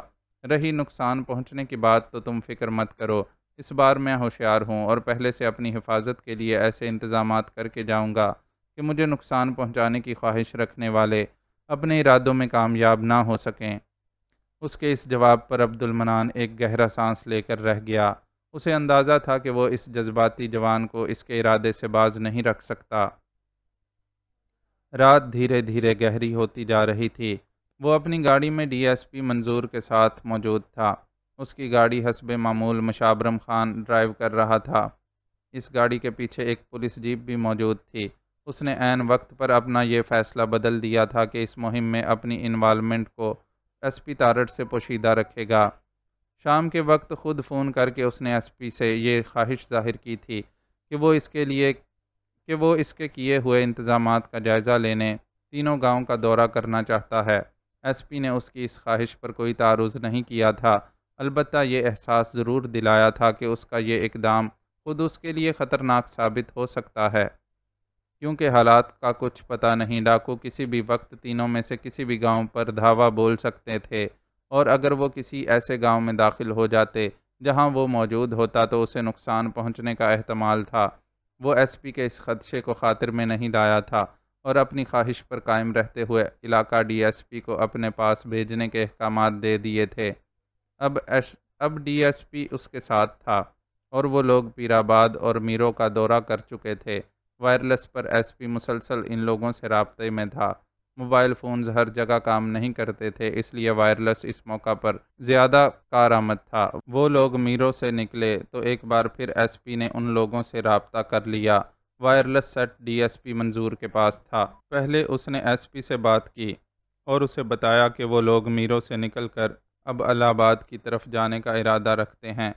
ایس پی کی خواہش پر اس نے شہریار سے بھی اس کی بات کروا دی۔ شہریار نے اس سے بات کرتے ہوئے پیر آباد اور میروں میں اس کے کیے گئے انتظامات پر مکمل اطمینان ظاہر کرتے ہوئے ایک بار پھر اسے اپنے الہ آباد جانے کے بارے میں بتایا، اور ساتھ ہی یہ اطلاع بھی دی کہ وہاں سے فارغ ہونے کے بعد وہ اپنے بنگلے پر واپس چلا جائے گا۔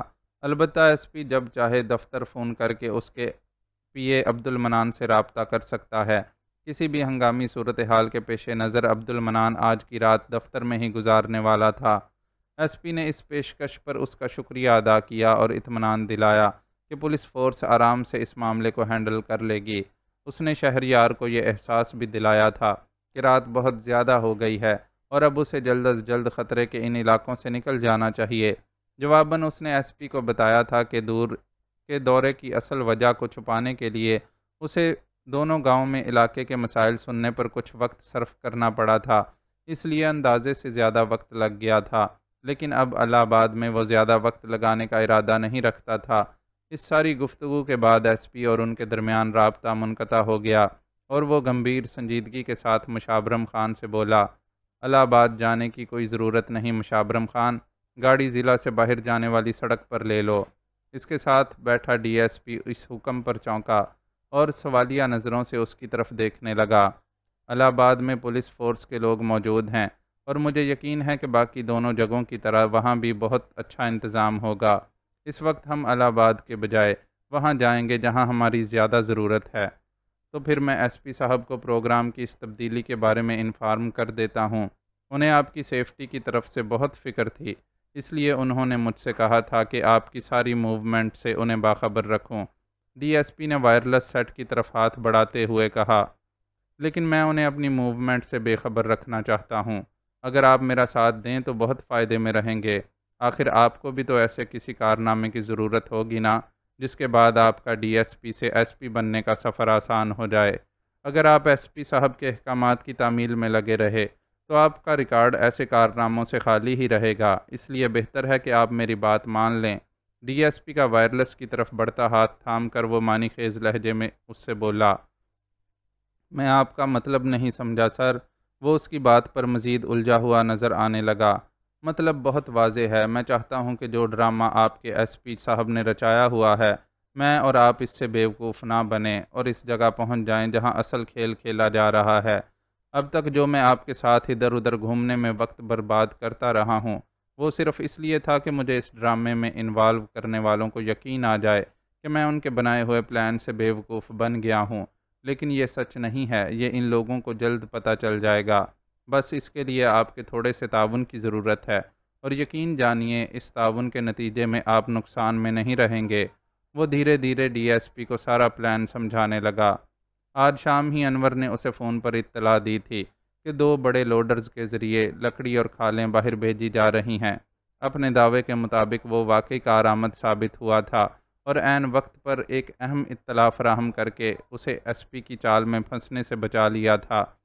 انور کی کال کے بعد وہ اچھی طرح سارا معاملہ سمجھ گیا تھا، لیکن ایس پی کو بدستور یہ تاثر دیتا رہا تھا کہ وہ اس کے پھیلائے ہوئے جال میں پھنس چکا ہے۔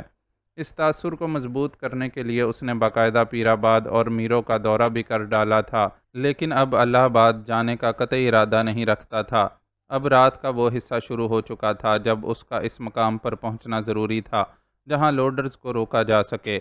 میں آپ کی ساری بات سمجھ گیا ہوں سر، مجھے آپ کا ساتھ دینے پر بھی کوئی اعتراض نہیں، لیکن اس کام کے لیے ہمارے پاس نفری بہت کم ہے۔ ان دونوں لوڈرز کے ساتھ مسلح افراد ہو سکتے ہیں۔ لوڈرز کو روکنے اور ان افراد سے نمٹنے کے لیے ہمیں زیادہ نفری کی ضرورت ہوگی۔ ساری بات سن کر رضامندی ظاہر کرنے کے ساتھ ڈی ایس پی نے ایک اہم مسئلے کی طرف اس کی توجہ دلائی۔ اسے معلوم تھا کہ ڈی ایس پی راضی ہو جائے گا، حالانکہ اسے یہ بھی اندازہ تھا کہ اب تک وہاں جو کچھ ہوتا رہا تھا اس سے ڈی ایس پی مکمل طور پر ناواقف نہیں ہوگا۔ وہ جانتا ہوگا کہ یہاں سے لکڑی اور کھالوں کی غیر قانونی اسمگلنگ ہوتی رہتی ہے، لیکن اپنا کچھ نہ کچھ حصہ لے کر چشم پوشی اختیار کر لیتا ہوگا۔ پر اب اس نے اسے جو آفر دی تھی وہ زیادہ بڑی تھی۔ اس کی پشت پناہی میں وہ یہ کارروائی کرتا تو خود اپنے اوپر والوں کے عطاب سے بھی محفوظ رہتا اور مفت میں ایک کارنامہ بھی اس کے حصے میں لکھ دیا جاتا۔ محکمے کی طرف سے اس کارنامے کو سراہے جانے کے ساتھ میڈیا کی طرف سے جو پذیرائی ملتی وہ اس کارروائی کا ایک اور پلس پوائنٹ ہوتی۔ نفری کی طرف سے آپ فکر نہ کریں۔ نور کوٹ کے تھانے کا کچھ عملہ کسی ہنگامی صورتحال سے نمٹنے کے لیے میں نے تھانے میں رکھنے کی ہدایت دی تھی۔ وہاں ایک آدھ کانسٹیبل کو چھوڑ کر ہم باقی بندوں کو اپنے ساتھ لے سکتے ہیں۔ بس اتنا انتظام کرنا ہوگا کہ کسی کو ان بندوں کے ہمارے ساتھ جانے کا فوری طور پر علم نہ ہو سکے۔ اس کے لیے میں نے سوچ لیا ہے کہ وقتی طور پر تھانے کے فون کا تار کاٹ کر ناکارہ کر دیا جائے گا۔ جب وہاں سے کسی کا رابطہ ہی نہیں ہوگا تو یہ بھی نہیں پتہ چل سکے گا کہ ہمارے ساتھ کوئی گیا ہے۔ وہ پورا لائحہ عمل طے کر چکا تھا۔ ڈی ایس پی اس کی ہدایت کے مطابق عمل کرتا چلا گیا۔ جلد وہ لوگ سارے انتظامات کے ساتھ اس مقام پر پہنچ گئے جہاں انہیں لوڈرز کو روکنا تھا۔ اس بار وہ پہلے کے مقابلے میں زیادہ پر امید تھا، اس لیے جوش بھی زیادہ تھا۔ ان کے ساتھ موجود پولیس کے جوانوں نے سڑک پر رکاوٹیں کھڑی کر دیں۔ اب کوئی بھی گاڑی بغیر چیکنگ کے وہاں سے نہیں گزر سکتی تھی۔ اس سارے عمل کے دوران ایک بار پھر ایس پی کی کال آئی تھی اور ڈی ایس پی نے اسے یہ کہہ کر مطمئن کر دیا تھا کہ اے سی صاحب تھک گئے تھے، اس لیے الہ آباد کا دورہ کیے بغیر ہی اپنے بنگلے پر واپس چلے گئے۔ خود اپنے بارے میں اس نے بتایا کہ وہ ارد گرد کے کسی تھانے میں موجود رہے گا، اور جیسے ہی کہیں پر ڈاکوؤں کی آمد کی اطلاع ملی اپنے ساتھ موجود سپاہیوں کو لے کر وہاں پہنچ جائے گا۔ اس بات کے بعد دوبارہ ایس پی نے رابطے کی زحمت نہیں کی تھی اور وہ لوگ پورے اطمینان سے اپنا کام کر رہے تھے۔ انہیں بہت زیادہ دیر تک انتظار کی زحمت نہیں اٹھانی پڑی اور سڑک پر دو قوی ہیکل لوڈرز آگے پیچھے دوڑتے اس طرف آتے نظر آئے۔ آگے والے لوڈرز نے رکاوٹ کے بالکل قریب پہنچنے کے بعد بریک لگائے۔ یقیناً سڑک پر موجود یہ رکاوٹ ان کے لیے بالکل غیر متوقع تھی۔ انہیں تو یہی کہہ کر بھیجا گیا ہوگا کہ جاؤ، راستہ بالکل صاف ہے۔ معمول کے مطابق ڈیوٹی پر رہنے والے بھی آج موجود نہیں کہ انہیں نفری کی کمی کا بہانہ کر کے آج رات کسی نہ کسی جگہ کھپا دیا گیا ہے۔ ایسے میں اچانک راستے میں آنے والی یہ رکاوٹ ان کے لیے پریشان کن ہی ثابت ہوئی ہوگی۔ آگے والے لوڈر کے رکنے کے بعد پچھلے لوڈر کو بھی خود بخود ہی رکنا پڑا تھا۔ کیا بات ہے سنتری بادشاہ، یہ راستہ کیوں بند کر کے کھڑے ہو؟ اگلے ٹرک ڈرائیور نے کھڑکی سے جھانک کر قریب آنے والے سپاہی سے پوچھا۔ ہمیں ان لوڈرز کی تلاشی لینی ہے، تم لوگ نیچے اترو تاکہ ہم اپنا کام کر سکیں۔ او یار چھڈ اس تلاشی ولاشی کو، ہم لوگ جلدی میں ہیں، کچھ لے کر معاملہ ختم کر، کیوں بیکار میں اپنا اور ہمارا وقت برباد کرتا ہے۔ اس بار ڈرائیور کے ساتھ والی سیٹ پر بیٹھے آدمی نے گفتگو میں دخل دیتے ہوئے سپاہی کو لالچ دیا، لیکن ظاہر ہے وہ اس پیشکش کو قبول کرنے کی پوزیشن میں نہیں تھا۔ چنانچہ جواباً سختی سے بولا، بکواس بند کروئے، ہمیں خبر ملی ہے کہ ان ٹرکوں پر غیر قانونی مال جا رہا ہے، ہمیں ہر حال میں ان کی تلاشی لینی ہے۔ تیرے باپ میں بھی دم نہیں کہ زبردستی تلاشی لے سکے، ہم ایسی کی تیسی کر کے رکھ دیں گے تم لوگوں کی۔ وہ شخص پھنکارتا ہوا ہاتھ میں ریوالور لے کر نیچے اترا، لیکن فوراً ہی اسے اندازہ ہو گیا کہ سامنے نظر آنے والے دو تین سپاہیوں کے علاوہ بھی پولیس کے بہت سے جوان ان کے گرد موجود ہیں جنہوں نے انہیں گھیر لیا ہے۔ تم لوگ گھیرے جا چکے ہو، بہتر ہے ہتھیار ڈال دو اور خود کو قانون کے حوالے کر دو۔ فوراً ہی بلند آواز میں کیا گیا اعلان بھی سنائی دیا، جس کے بعد کسی شک کی گنجائش ہی نہیں رہی کہ وہ لوگ پھنس چکے ہیں۔ دونوں ڈرائیوروں سمیت وہ کل چار تھے، اور جس انداز میں پولیس والوں نے انہیں گھیرا تھا اس سے صاف پتہ چل رہا تھا کہ وہ ان کے بارے میں باخبر تھے۔ ایسی صورت میں یہ ممکن نہیں تھا کہ پولیس کی نفری کم ہوتی۔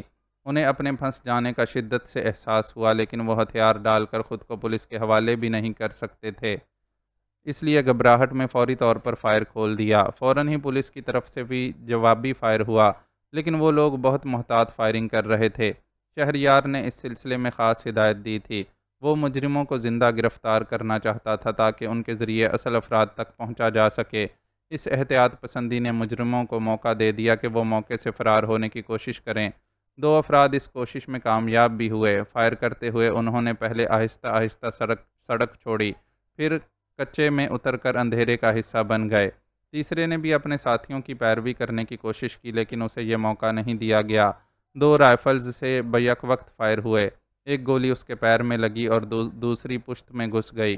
گولیاں کھا کر وہ ایک جھٹکے سے گرا تو پھر حرکت نہیں کی۔ شاید پشت پر لگنے والی گولی نے دل تک رسائی حاصل کر کے اس کی زندگی کا چراغ گل کر دیا تھا۔ یہ صورتحال دیکھ کر چوتھے بندے نے ہتھیار پھینک کر ہاتھ اٹھا دیے۔ فوراً ہی پولیس کے جوانوں نے اسے گھیر کر اس کے ہاتھوں میں ہتھ کڑی ڈال دی۔ زخمی شخص کا معائنہ کیا گیا تو وہ مر چکا تھا۔ دونوں لوڈرز کا سرسری سا جائزہ لینے کے بعد ہی یہ بات سامنے آ گئی کہ انور کی دی گئی اطلاع بالکل درست تھی۔ لوڈرز پر وہی مال لدا ہوا تھا جس کو اتنے دنوں سے پکڑنے کی کوشش کی جا رہی تھی۔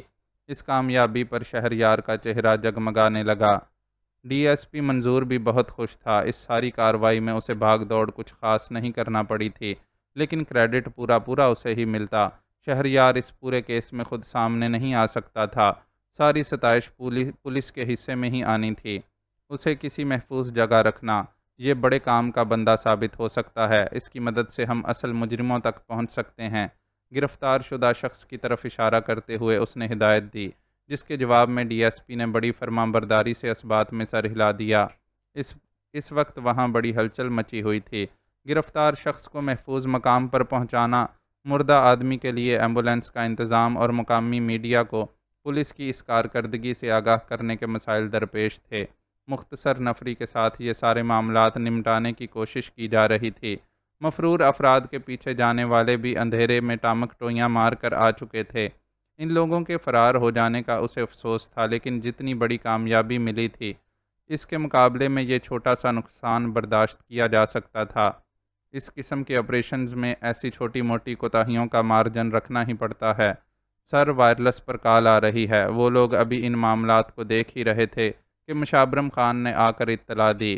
ڈی ایس پی کا وائرلیس سیٹ اسی کی گاڑی میں تھا۔ اس اطلاع پر اس نے سوالیہ نظروں سے شہریار کی طرف دیکھا اور اس کی طرف سے کال ریسیو کرنے کا اشارہ ملنے پر خود گاڑی کی طرف چلا گیا۔ تھوڑی دیر بعد وہ واپس آیا تو اس کے چہرے پر گمبھیر تاثرات تھے۔ وہ کچھ پریشان بھی لگتا تھا۔ خیریت؟ شہریار نے پوچھا۔ ایس پی صاحب تھے۔ نورپور گاؤں پر ڈاکوؤں نے حملہ کر کے وہاں پر کافی لوٹ مار مچائی اور فرار ہونے میں کامیاب ہو گئے۔ ڈاکوؤں کی وہاں آمد کی اطلاع بہت دیر سے ملی۔ اطلاع ملنے کے بعد بھی فوری طور پر کارروائی نہیں کی جا سکی۔ ضلع کی زیادہ تر پولیس پیر آباد، میرو اور الہ آباد کی حفاظت پر مامور تھی۔ نورکوٹ تھانے میں موجود نفری کو بھی ہم اپنے ساتھ لے آئے تھے۔ پھر تھانے کا فون بھی ناکارہ تھا، اس لیے کوئی رابطہ نہیں ہو سکا۔ دوسری جگہوں پر موجود پولیس کے جوان جب تک نورپور پہنچے، وہاں سارا کھیل ختم ہو چکا تھا۔ ایس پی صاحب خود نورپور میں ہیں اور مجھے بھی وہیں کال کیا ہے۔ اس نے اطلاع دی تو شہریار بھی ششدر رہ گیا۔ وہ تو سمجھ رہا تھا کہ ڈاکوؤں کا ہوا کھڑکا کر لکڑی اور کھالوں کی سمگلنگ کی طرف سے اس کی توجہ ہٹانے کی کوشش کی گئی ہے، لیکن وہاں تو سچ مچ ڈاکوؤں نے کارروائی ڈال دی تھی۔ البتہ جن جگہوں کے بارے میں اطلاع دی گئی تھی، ان سے ہٹ کر بالکل مختلف جگہ پر یہ کام ہوا تھا۔ اب یہ نہیں معلوم تھا کہ ڈاکوؤں کو پولیس کے طاق میں بیٹھے ہونے کی خبر مل گئی تھی، اس لیے انہوں نے اپنا رخ بدل دیا تھا، یا اصل ڈرامہ ہی اس طرح پلان کیا گیا تھا۔ یہ بات کوئی بعید از امکان نہیں تھی کہ ڈاکوؤں کے حملے کا ڈرامہ سچ مچ اس کی توجہ ہٹانے کے لیے ہی بنایا گیا ہو، اور اس ڈرامے کو حقیقت کا رنگ دینے کے لیے نورپور کو ٹارگٹ بنایا گیا ہو۔ اس طرح ڈرامے پر حقیقت کا بھی گمان ہوتا اور ڈاکو بھی محفوظ رہتے، جیسا کہ ہوا بھی تھا۔ زمینداروں، پولیس اور ڈاکوؤں کا آپس کا گٹھ جوڑ کوئی نئی بات تو نہیں تھی۔ تینوں گروہوں کے لوگ آپس کے مفاد کی خاطر ایک دوسرے کی مدد بوقت ضرورت کرتے ہی رہتے تھے۔ آپ نے ایس پی صاحب کو یہاں کی صورتحال کے بارے میں آگاہ کیا تھا؟ لمحہ بھر میں یہ ساری بات سوچنے کے بعد اس نے ڈی ایس پی سے پوچھا۔ نو سر، وہ اتنی جلدی میں تھے کہ اپنی بات کہہ کر رابطہ ختم کر دیا۔ مجھے کچھ کہنے کا موقع ہی نہیں ملا۔ انہیں آپ کے بتائے بغیر بھی تھوڑی دیر میں معلوم ہو ہی جائے گا۔ بہتر ہے اس تھوڑی سی مہلت سے فائدہ اٹھا کر آپ اپنا کام مکمل کر لیں۔ میں خود اپنے ڈرائیور کے ساتھ نورپور کے لیے روانہ ہو رہا ہوں۔ آپ سے اس بارے میں کسی بھی قسم کی جواب دہی کی جائے تو آپ کہہ سکتے ہیں کہ جو کچھ بھی کیا ہے اے سی صاحب کے کہنے پر کیا گیا ہے۔ آپ کے نورپور نہ پہنچنے کی وجہ میں خود ایس پی صاحب کو بتا دوں گا۔ ڈی ایس پی کا جواب سن کر اس نے اس سے کہا اور تیز تیز قدموں سے چلتا ہوا اپنی گاڑی کی طرف بڑھ گیا۔ اس کے حکم پر مشابرم خان نے گاڑی کو ہوائی جہاز بنا دیا۔ فراٹے بڑھتی ہوئی گاڑی جس تیزی سے نورپور کی طرف دوڑ رہی تھی، اس تیزی سے اس کا ذہن بھی دوڑ رہا تھا۔ وہ اندازہ کر سکتا تھا کہ کچھ دیر پہلے جو کچھ ہوا ہے، اس پر سارے ملوث افراد بری طرح تل ملائیں گے۔ بہرحال وہ انہیں ذکر تو پہنچا ہی چکا تھا۔ اب دیکھنا یہ تھا کہ گرفتار ہونے والا شخص کن ناموں کی نشاندہی کرتا ہے اور اس شخص کے بیان کی بنیاد پر اس جرم میں ملوث کن افراد پر گرفت کی جا سکتی ہے۔ اپنی اس کامیابی کے ساتھ ساتھ اسے نورپور کی بھی فکر ستا رہی تھی۔